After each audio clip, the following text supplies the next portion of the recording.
These two, I know. Those bits there? Yeah. You know the guy that owns the Thingable Special? The one that was supposed to be there that got turned into a sports car. All right. Oh, yeah.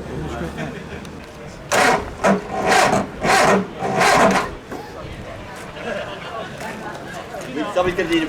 Sounds nice.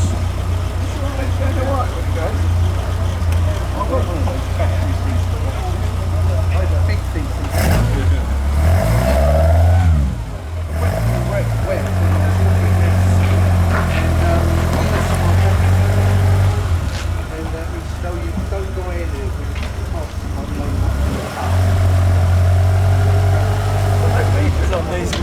No, it's